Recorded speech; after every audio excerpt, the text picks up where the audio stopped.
बिस्मिल्लाहिर्रहमानिर्रहीम। अस्सलाम वालेकुम। How to improve Urdu and English hand writing.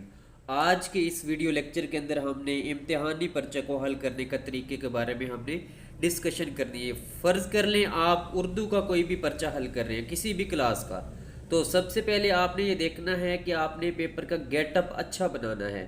Paper की जो आउटलाइन है, पेपर का जो मेकअप है, पेपर की जो प्रेजेंटेशन है, क्योंकि नॉलेज तो आपने जितना पढ़ लिया है वो पढ़ लिया है। अब जस्ट वही नॉलेज जो आपने पढ़ा है उसको आपने आगे प्रेजेंट करना है पेपर चेक करके एग्जामिनर के सामने। उर्दू का पर्चा है तो कोशिश करें कि इस तरह उर्दू लिखकर नीचे लाइन लगा लें। अब इस बात का ख्याल रखना है कि ये लाइन लगाते लगाते ये ना हो कि कहीं आप अपना पेपर का ज़्यादा जो टाइम है इन्हीं लाइनों पर खर्च कर बैठें। तो कोशिश करें कि जल्द से जल्द ये उर्दू लिखकर और ये इस तरह नीचे इसकी लाइनिंग है जल्दी जल्दी कंप्लीट कर लें। फिर इसके बाद आप करेंगे हिस्सा इंशाई पार्ट, जो इंशाइया वाला पोर्शन होगा। ये देख लें, एक मरतबा आपके सामने लिख देते हैं कि आपने कैसे लिखना है। ये देखिए हिस्सा ऐसे, ठीक है। इंशाई के लिए ऐसे लिखेंगे, इंशाई पार्ट, ठीक हो गया। अब इस तरह लिखकर फिर आगे फ़र्ज़ कर ले कि आपका सवाल नंबर है 2 शुरू हो रहा है किसी भी पेपर के जो उर्दू के अंदर, उर्दू मीडियम के अंदर है, ठीक है।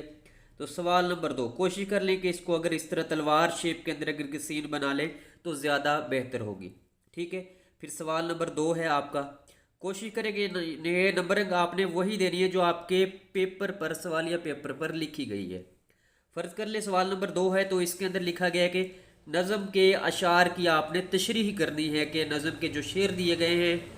अब इस बात का ख्याल रखना है कि नज़म का जो भी शेर होता है तो उसकी तशरीह से पहले आपको उस नज़म को लिखने वाले शायर के नाम के बारे में आपको मुकम्मल आगाही हासिल होनी चाहिए।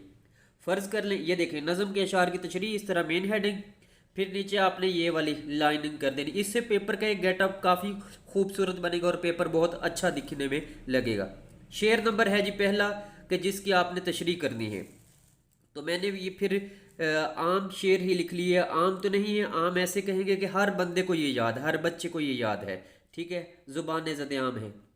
तो ये वाला शेर है कि मोहम्मद से वफा तूने तो हम तेरे हैं, ये जहाँ चीज़ है क्या लोह कलम तेरे हैं, ठीक है, ये शेर है।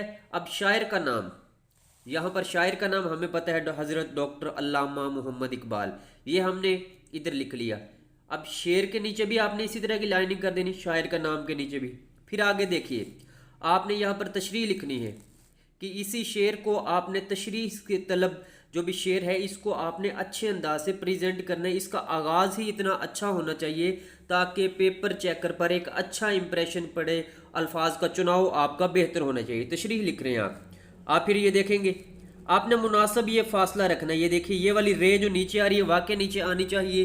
तो इस कानून को आपने जानना है कि ये कानून कौन सा है, तलब, ठीक है। फिर शेर इसकी भी ये रे नीचे आ रही है हमें। फिर आपने ये देखना है कि जो आप तशरीह कर रहे हैं, जो तहरीर लिख रहे हैं, उनके दरमियान आपने प्रॉपर अल्फाज के दरमियान फासला रखना है। प्रॉपर फासला रखेंगे तभी आपके लिए कामयाबी और अच्छा आप लिख पाएंगे। देखिए तशरीह तलब शेर में शायर बयान करता है कि हज़रत मोहम्मद सल्लल्लाहु अलैहि वसल्लम से मोहब्बत ईमान का लाजमी जुज़ भी है, क्योंकि अगर हज़रत मोहम्मद सल्लल्लाहु अलैहि वसल्लम से वफ़ा का रिश्ता मजबूत होगा तो रब्बे कायनात हमें दुनिया व आखिरत के तमाम ख़जाने अता फरमाएगा। यही इस शेर की तशरीह भी बनेगी कि मोहम्मद से वफ़ा के हज़रत मोहम्मद सल्लल्लाहु अलैहि वसल्लम जो कि वजह तख्लीक कायनात हैं, उनसे जो मोहब्बत है अव्वलीन तरजीह है, ईमान का हिस्सा है। अगर उनसे पक्के तरीके से हमने वफ़ा कर ली, अब ये वफ़ा कैसे होगी, यहाँ पर इस वफ़ा का मतलब है कि आका नबी पाक सल्लल्लाहु अलैहि वसल्लम की तमाम प्यारी प्यारी अच्छी अच्छी सुन्नतों पर हमने अमल करना है। अमल करेंगे तभी हम कहेंगे कि यह मोहम्मद सल्लल्लाहु अलैहि वसल्लम से हमारी वफ़ा का रिश्ता है, ठीक है। जब वफ़ा होगी तो फिर अल्लाह ताला क्या कहते हैं कि ये जहाँ चीज़ है क्या, कि ये जहाँ चीज़ तो कुछ नहीं है, लोह कलम भी तेरे हैं, मतलब कि हमने लोह भी आपको दे दी, कलम भी आपको दे दिया। यहाँ पर इसका मतलब ये है कि आपको आपकी अपनी तकदीर लिखने का फ़ैसला भी अल्लाह ताला ने खुद ही दे दिया कि बंदे तो अगर तूने मोहम्मद से वफ़ा कर ली है तो ये जहाँ चीज़ की सारी नेमतें तेरे ताबे हो जाएंगी। کہ تو نے آقا کی سنتوں پر عمل کیا، اسی وجہ سے اللہ تبارک و تعالیٰ نے تجھے یہ انعام عطا فرمایا۔ اب یہ دیکھیے پورا پیپر میں آپ کو ایک مرتبہ پھر دکھانا چاہوں گا۔ یہ دیکھیے امتحانی پرچہ حل کرنے کا یہ طریقہ ہے، ٹھیک ہے، اردو کا پیپر ہے، حصہ انشائی ہے۔ یہ دیکھیے بالکل سمپل انداز کے اندر آپ نے لکھنا ہے، کوشش کر لیں لائننگ کریں، نیچے انڈر لائن کر دیں تو زیادہ بہتر ہوگا۔